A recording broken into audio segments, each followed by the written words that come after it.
Hello, my name is Wajia Chaudhary, and today I will be talking about the science behind fat loss.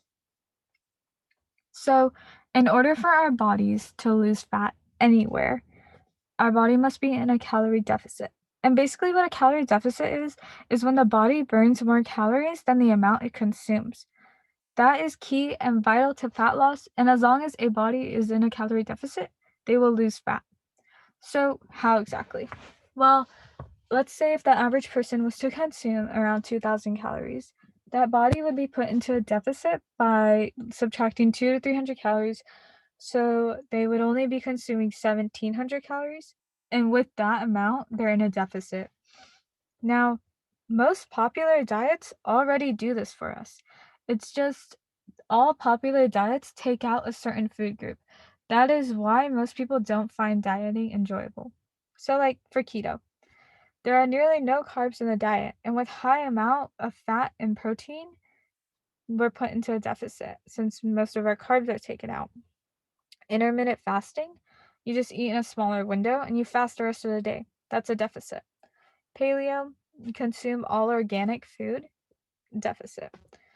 Low fat is when we eat lower fat foods and most calories come from our protein and carbs. That's a deficit.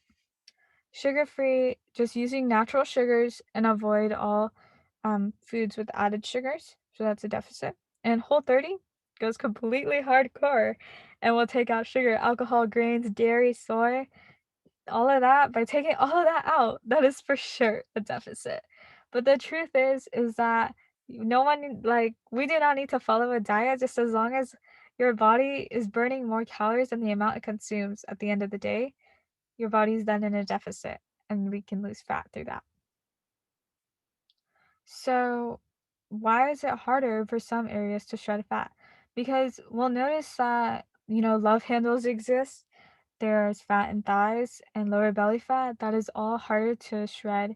And that is because of the distribution of alpha 2 and beta 2 receptors. So, the alpha and beta receptors have a huge role in how fat is lost and mobilized. Beta receptors are the good receptors. Kind of think of them as someone who was to like walk into a grocery store like HEB. They will just go in, get what they need, and come right back out. Whereas alpha 2 receptors, they're kind of the bad ones. They impair mobilization in the cell. So think of alpha receptors as the ones that will walk into HEB 2 minutes before HEB closes, and they will take like 10 minutes in the store to shop. So they will say like, "Oh no, I'm almost done. Don't worry, don't worry." But all the workers will be like, "Honey, you are not almost done. You are not even at checkout yet." And they take forever to check out. So because of that, they're preventing the store from closing. That's kind of like the alpha receptor. It impairs mobilization like that. So basically, if there's more alpha receptors than beta receptors, it makes it harder for the cell to release fat. Now, how is fat mobilized? This all has to do with the nutrition of food and exercising. So, with diet and exercise, the main hormones for fat mobilization are produced. They bind to the beta receptors and they're able to mobilize out of the membrane, fatty acids out of the membrane, sorry. With that, the fat cell weakens and enzymatic activity and triglyceride breakdown increases, so they're released into the bloodstream. On the left is a non-stubborn fat cell. This is because there are more beta receptors than alpha receptors. So because there are more beta receptors, fat is able to mobilize easily. Whereas on the right is a stubborn fat cell because there are more red alpha receptors than the green beta receptors. More alpha receptors makes it harder for fat to be mobilized. Now, alpha and beta receptors have a huge role in how fat is mobilized, but so does blood flow and insulin. They also do affect fat loss. So the amount of blood flow in an area determines how much fat is lost in that region. Stubborn areas like our love handles and thighs, lower belly fat, they all have poor blood flow. And it is statistically proven that there is 67% less blood flow and 87% less HSL activity there. The little blood flow makes it harder for fatty acids to be pulled out of the cell and mobilized into the bloodstream. So that's how blood flow affects fat loss. So if there's poor blood flow, it's harder to reduce fat there. And insulin has another huge role in that. So insulin is the storage cell and it helps nutrients enter the cell. When insulin levels are high, fat burning drops to zero.